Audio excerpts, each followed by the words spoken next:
คอมเมนต์ที่เฮ็ดให้โซเชียลลาวไทยเดือดเป็นไฟและถูกวิพากษ์วิจารณ์อย่างหนักโดยผู้เกี่ยวได้ยอมออกมาขอโทษสังคมแล้วและยอมรับว่าฮู้เท่าบ่ถึงการ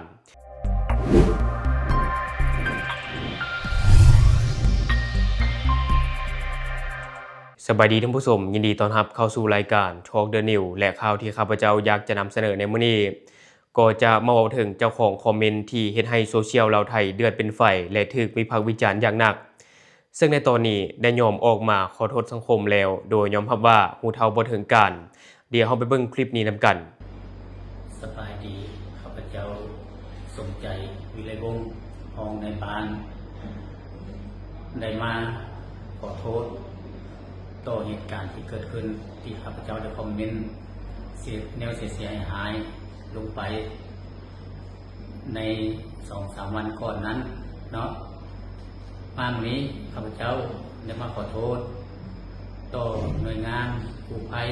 หรือว่าหน่วยงานที่มาช่วยเหลือในเมืองบางแจ้งแข็งไสสมบูรณ์นั้นข้าพเจ้าในนามผู้ที่คอมเมนต์ลงไปได้มาขอโทษอย่างโดยความจริงใจโดยความรู้เท่าบ่ถึงการความรู้ก็ยังต่ำข้าพเจ้าขอโทษต่อเหตุการณ์ที่เกิดขึ้นจะขอนำเอาบทเรียนที่พ่อแม่ประชาชนและหน่วยงานเกี่ยวข้องนั้นตำหนิติชมมาเพื่อปรับปรุงเปลี่ยนแปลงและแก้ไขจะบอกคอมเมนต์ในทางที่เสียหายต่อหน่วยงานดังกล่าวอีกและจะขอสนับสนุนต่อหน่วยงานกู้ภัยของต่างประเทศที่เข้ามาช่วยเหลือผู้ประสบภัยอย่างจริงใจผู้ค่าในน้ำนอกผู้ที่คอมเมนต์ไปนั้นในวันนี้ผู้ค่าได้มาขอโทษต่อเหตุการณ์ที่เกิดขึ้นมีความเสียใจต่อเหตุการณ์ที่เกิดขึ้นและจะขอนำเอาบทเรียนไปตัวที่มันเสียหายนี้หรือว่าอันใดที่บ่ดีข้าพเจ้าขอเอาไปปรับปรุงเปลี่ยนแปลงและแก้ไขให้มันดีขึ้นกว่าเก่าขอขอบใจและที่ผ่านไปก็จะเป็นคลิปขอโทษจากผู้เกี่ยวเองนะท่านผู้ชมซึ่งว่า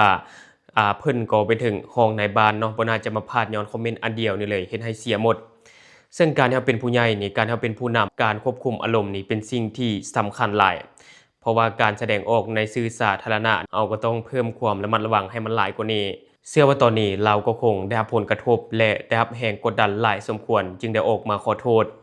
และการที่ถูกโจมตีจากสังคมนี่นะบ่ถูกไผบ่มีทางเข้าใจเนาะพอการที่มันเกิดเป็นกระแสแบบนี้นี่มันกระทบไปหมดทุกอย่างบ่ว่าหน้าที่การงานการใช้ชีวิตคนในครอบครัวหรือแม้กระทั่งญาติพี่น้องก็ได้รับความเดือดร้อนไปตามๆกันเนาะและก็อยากให้ผู้ใหญ่หรือว่าคนรุ่นเก่าๆหลายๆคนเบิ่งกรณีนี้ไว้เป็นบทเรียนสำหรับการแสดงออกผ่านสื่อสังคมออนไลน์ที่เป็นสื่อสาธารณะบางทีเฮามีอคติต่อสิ่งใดสิ่งหนึ่งนี่นะเฮาควรข่มอารมณ์เอาไว้แล้วก็เก็บไว้ในใจที่สุดอย่าแสดงออกไปในตอนนั้นเพราะว่าบางทีในตอนนั้นเฮาอาจกำลังขาดสติและก็ใส่อารมณ์ในการแสดงออกอยู่มันเลยเป็นจุดเริ่มต้นที่เฮ็ดให้เกิดข้อผิดพลาดถึงแม้ว่าเฮาจะบ่แม่นคนดังหรือว่าคนที่สังคมให้ความสนใจก็ตามเนาะถ้าว่ามันเกิดความผิดพลาดท่านจะดังในชั่วข้ามคืนแล้วก็กลายเป็นกระแสตีกลับอย่างรุนแรงซึ่งท่านจะบ่สามารถใช้ชีวิตแบบปกติได้อีกต่อไปสถานการณ์อ้อมข้างจะกดดันและก็มีผลกระทบต่อหน้าที่การงานรวมทั้งแรงกดดันจากอ้อมข้างด้วยยิ่งเป็นพนักงานข้าราชการยิ่งต้องมีสติระมัดระวังและการที่ท่านบอกว่าฮู้เท่าบ่ถึงการข้าพเจ้าเชื่อว่ามีคนจำนวนหลายที่บ่เชื่อคำนี้เพราะท่านเป็นถึงรองนายบ้านหรือว่าเป็นระดับผู้นำชุมชนเนาะจังใดก็ตามเรื่องที่ผ่านมาก็ถือว่าเป็นเรื่องที่ผ่านไปแล้วและก็เก็บไว้เป็นประสบการณ์ของชีวิตสำหรับมุมมองส่วนตัวเบิ่งว่าท่านเราก็ผิดแท้เนาะแต่ว่าเราก็เฮ็ดสิ่งที่สมควรแล้วก็คือการออกมาขอโทษสื่อสังคมออนไลน์ด้วยตนเองส่วนว่าสังคมจะให้อภัยหรือบ่นั้นมันก็ต้องใช้เวลาพอสมควรเนาะเนื่องจากว่าหลายคนเสียความรู้สึกไปแล้วสำคัญ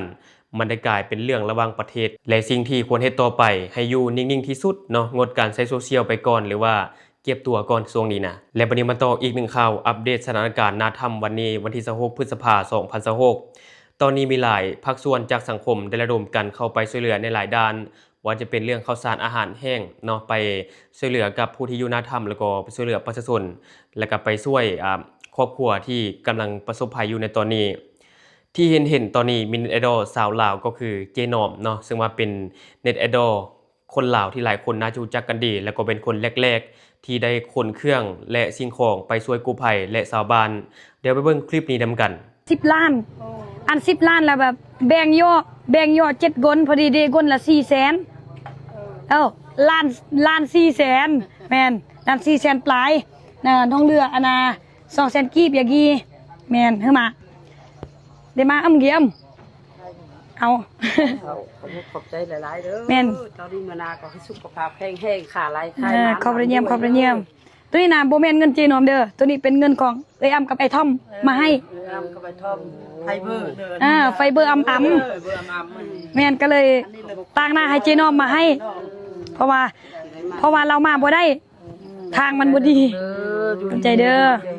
ค่าหลายคายมันเจริญเรื่อยขอบใจเด้อเบิ่งแย่งพ่อแม่พี่น้องประชาชนขอบใจหลายเสื่อมสรุปว่าปงมงบัมเสื่อม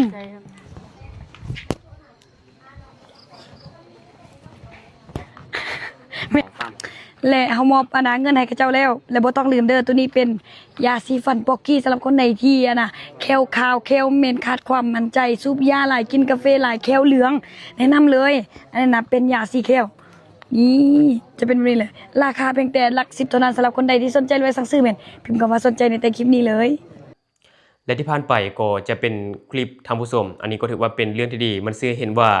สังคมลาวเนาะบ่ทิมกันและในตอนนี้สถานการณ์อยู่ณถ้ำก็ถือว่ามีความคืบหน้าไปได้นึงซึ่งก็มีการรายงานจากทีมงานกู้ภัยว่ายังบ่ถึง20เมตรก็จะฮอดจุดหมายสำคัญ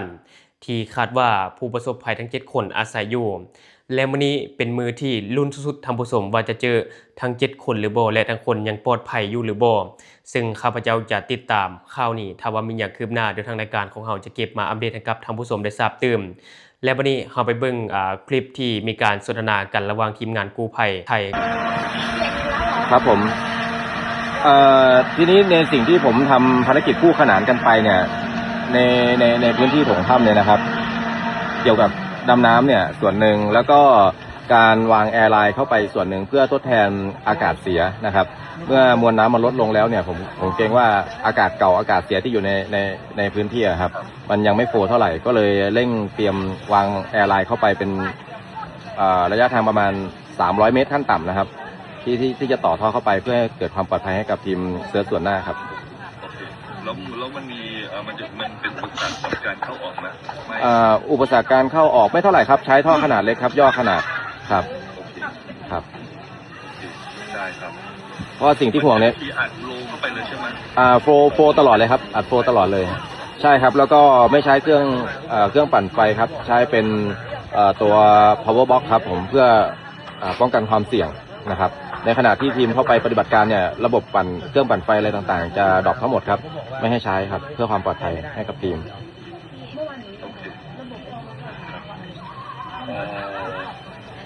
แต่เรื่องไปทางน้ำตาน้ำเนี่ยที่อยู่เชิงเขาเนี่ยอันนี้ยังไม่ได้รับรายงานกลับเข้ามานะครับยังตรวจสอบไม่พบครับโอเคครับแสดงว่าน้ำตอนนี้มันไหลออกมาเนาะแล้วมาจากถ้ำเป็นลักษณะน้ำไหลเข้ามาเติมภายในถ้ำจากนอกเข้าในครับคือตอนนี้ฝนไม่ตกแต่ว่าน้ำเติมเข้าเรื่อยๆอะค่ะอาจจะต้องหาจุดที่น้ำมันเข้าอะค่ะครับผมแล้วก็บอกมันตรงจุดที่ให้ตำแหน่งไปก็คือมีคนไปดูแล้วแต่ว่ายังไม่ได้รับรายงานกลับเข้ามาใช่ครับเขาไปตรวจสอบตั้งแต่เมื่อวานแล้วฮะครับเพราะว่าพี่ดูเนี่ยในตัวจุดที่มันเป็นลำธารที่ค่อนข้างใหญ่นะครับแม่งน้ำใหญ่มากแล้วก็ลำธารใหญ่ใช่ตรงนี้ต้องบอกว่าค่ะนี่ถือเพราะถ้าเจอตัวนี้ได้ก็จะดีครับเร่งรัดอยู่เหมือนกันแต่ยังไม่มีการตรวจสอบแจ้งรายงานกลับมาครับให้คนในพื้นที่ไปดูครับแล้วก็ให้ทางICน่ะติดตามผลแล้วค่อยแจ้งกลับเข้ามาส่วนหน้าครับแล้วก็เขา เข้าใจใช่ไหมฮะว่าอันนี้เป็นสิ่งที่สำคัญมาก เข้าใจครับอธิบายเหตุและผลไปให้เรียบร้อยแล้วครับ